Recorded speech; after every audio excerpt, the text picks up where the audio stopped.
Video में आगे बढ़ने से पहले लाइक, शेयर एंड सब्सक्राइब जरूर करें। धन्यवाद दोस्तों। आज मैं आपसे एक ऐसे मुद्दे पर बात करने जा रहा हूं जो सिर्फ एक राज्य, एक स्कूल या एक समुदाय तक सीमित नहीं है, बल्कि ये हमारे देश के लोकतंत्र, हमारी आजादी और हमारे संविधान की आत्मा से जुड़ा हुआ है। ये मुद्दा है भारत में ईसाई शैक्षणिक संस्थानों पर बढ़ता दबाव और एक ऐसा पैटर्न जो धीरे धीरे लेकिन बहुत सुनियोजित तरीके से सामने आ रहा है। सोचिए, अगर कल सुबह आपके बच्चे को अचानक बताया जाए कि उसका स्कूल बंद हो गया है, ना कोई वार्निंग, ना कोई तैयारी, बस एक आदेश, आपको दूसरे स्कूल में जाना होगा, आप क्या करेंगे? यही हुआ राजस्थान के डूंगरपुर में, जहां 300 से ज्यादा बच्चों की जिंदगी एक झटके में बदल दी गई। पटेला गांव का सेंट पॉल स्कूल, एक ऐसा स्कूल जो कई सालों से स्थानीय बच्चों को शिक्षा दे रहा था, अचानक उसका लाइसेंस रद्द कर दिया गया। कक्षा 1 से 8 तक की पढ़ाई बंद। 300 से ज्यादा बच्चे अब दूसरे स्कूल ढूंढने को मजबूर। लेकिन कहानी यहीं खत्म नहीं होती। सितंबर 2025 से ही इस स्कूल को निशाना बनाया जा रहा था। कुछ कट्टरपंथी समूह स्कूल के बाहर आए, प्रदर्शन किया और आरोप लगाया कि बच्चों का ब्रेन वॉश किया जा रहा है, उन्हें ईसाई धर्म अपनाने के लिए बहकाया जा रहा है। फिर क्या हुआ? पहले हॉस्टल बंद हुआ। कारण बताया गया, गंदगी, खराब खाना, बीमार बच्चे। 230 से ज्यादा छात्र प्रभावित। और फिर आखिरी बार पूरा लाइसेंस रद्द। अब सवाल उठता है, क्या यह सिर्फ एक स्कूल की कहानी है? नहीं, ये एक पैटर्न है। मानवाधिकार संगठनों के अनुसार एक बहुत ही स्पष्ट और खतरनाक पैटर्न सामने आ रहा है। सबसे पहले व्हाट्सएप ग्रुप्स में अफवाहें फैलती हैं, जबरन धर्मांतरण हो रहा है, बच्चों को बहकाया जा रहा है। फिर स्थानीय समूह एक्टिव होते हैं, प्रदर्शन, विरोध, दबाव।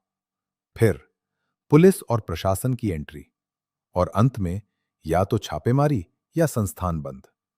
ऐसे ही मामले अलवर, जयपुर, अनूपगढ़ और कई अन्य जगहों पर देखे गए हैं। पादरियों को गिरफ्तार किया गया, प्रार्थना सभाओं को रोका गया और सामान्य निरीक्षण को भी अवैध गतिविधि बना दिया गया। अब बात करते हैं इन कानूनों की। राजस्थान का धर्मांतरण विरोधी कानून। इसमें ऐसे शब्द इस्तेमाल किए गए हैं, लालच, गलत जानकारी, अनुचित प्रभाव।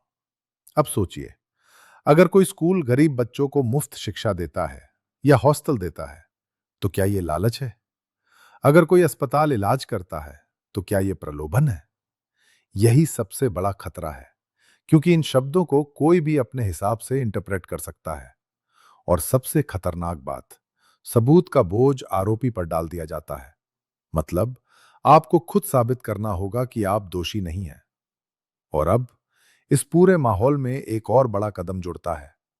एफसीआरए संशोधन बिल 2026 कागज पर यह सिर्फ फंडिंग कंट्रोल की बात करता है, लेकिन असल में यह सरकार को यह ताकत देता है कि वो किसी संस्था की संपत्ति जब्त कर सकती है, उसके फंड्स को कहीं और भेज सकती है और उसके मैनेजमेंट को अपने हाथ में ले सकती है, वो भी बिना कोर्ट के सीधे हस्तक्षेप के।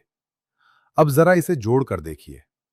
राज्य स्तर पर आरोप लगते हैं, भीड़ दबाव बनाती है और केंद्र के पास संस्था को खत्म करने का पूरा कानूनी ढांचा। दोस्तों, ईसाई संस्थान भारत में सिर्फ धर्म का काम नहीं करते, ये शिक्षा देते हैं, स्वास्थ्य सेवा देते हैं, गरीब और आदिवासी बच्चों को आगे बढ़ने का मौका देते हैं।